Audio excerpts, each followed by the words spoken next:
படித்து உணர்ந்து அந்த சொல்லக்கூடிய விஷயங்களை நாளடைவில் நம்மளுடைய வாழ்க்கையில சாத்தியப்படுத்துவது ஒரு வழி. ரெண்டாவது என்னன்னா, முருகப்பெருமா இருக்கார், நம்ம கூட இருக்கோம், முருகன் நம்ம கூட தான் இருக்கார் அப்படிங்கிறதுக்கு உணர்வதற்கு ரெண்டாவது வழி என்னன்னா தியானம். முருகனை நினைத்து தியானம் பண்ணுவது. அதே மாதிரி திருப்புகழ் படிக்கும் போது இன்னமும் ஒரு விஷயம், ஒரு ஷார்ட்கட் மாதிரி சொல்லித்தரேனே. திருப்புகள்ல அருணகிரிநாதர் என்ன பண்ணியிருப்பாருன்னா, முருகன் எப்படி அவர் காட்சி கொடுத்தாரோ அதை அப்படியே பதிவு பண்ணி வச்சிருப்பார். என்ன சூழ்நிலையில எப்படி காட்சி கொடுத்தார், என்னென்னலாம் அங்க இருந்தது, ஒரு போட்டோ மாதிரி, வேர்ட்ஸ்னால ஒரு போட்டோ மாதிரி.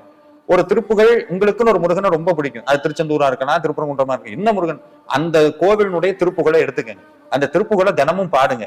அந்த முருகனுடைய அருள் உங்கள் வீட்டிலும் உங்கள் இடத்தில் இருக்குமானால், அந்த திருப்புகள் உங்களுக்கு சித்திக்குமானால், அருணகிரிநாதருக்கு என்ன காட்சி கிடைத்ததோ அதே காட்சி உங்களுக்கும் கிடைக்கும்.